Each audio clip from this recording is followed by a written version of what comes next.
Keep that going for your next comedian. Make some noise for Brian Dearnley.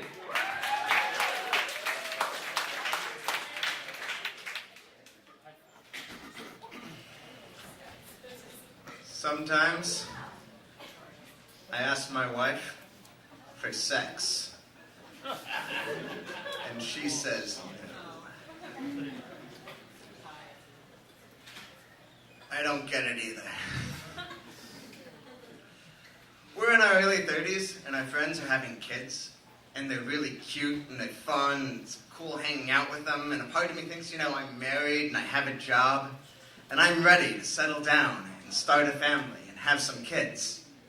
And then there's this other part of me that just wants to thank God, and birth control, and girls who said no, and an awkward adolescence where I thought that it was okay to wear socks with sandals. And chaperones, and curfews, and parents in the next room, and girls who don't put out on the first date, and my decision to not call them, and cock teasing, and cock blocking, and headaches, and lesbians, and whiskey dick, and exhaustion, and possibly infertility for the fact that I don't have any children at this point in my life. My mom heard that joke and got really, really angry because she wants me to have kids. And I used to get angry, but I don't get angry anymore. Because one day I was driving, and I was stopped at a red light, and I was in the left-hand turning lane. And this dude pulls in to cut me off. And I got angry. Because he could have just pulled in behind me. But then I kind of thought, wait a second. Think of all those times that you weren't paying attention driving and you had to do a last-minute jerk move. These sorts of things happen. It's not worth getting angry about. So I let him in. And then I got angry. Because he's supposed to give me the wave, and he didn't wave. But then I realized, he clearly has a lot on his mind, otherwise he would have gotten behind me in the first place. This is like getting angry at him twice for the same reason. It's not worth it. Move on. So I'm willing to let things be. And then I noticed that he has 3 bumper stickers on his car. And the first one, top left of his bumper, directly where the driver behind him is going to look first. It says, "Religion is myth information." And I got angry because that pun sucks.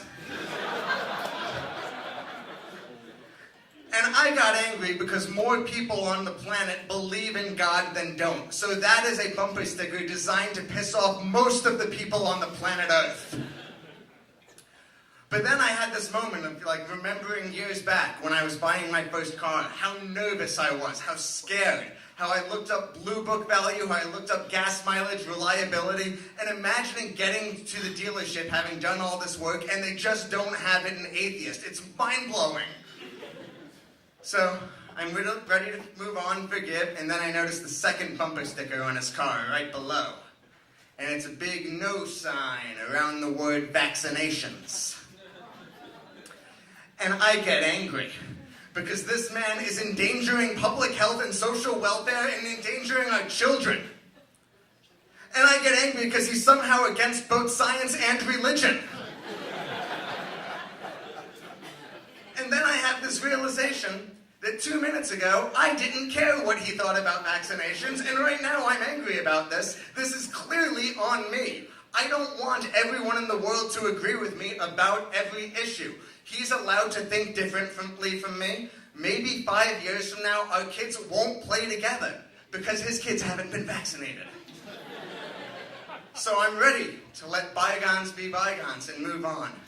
And then I see the third bumper sticker, other side of his car. And it says, "Karma happens." And I get angry. Because karma is a religious doctrine, and just because it's not a Judeo-Christian religion doesn't mean it's not a religion. You should know this, you soap-dodging granola muncher! And then I get angry because granola is delicious, and this leaking douchebag just had me use it as a pejorative. And then I get angry because because I realize there's an implied message that I have somehow done something wrong, and he is righting a cosmic wrongness by cutting me off in the first place. And I have a moment.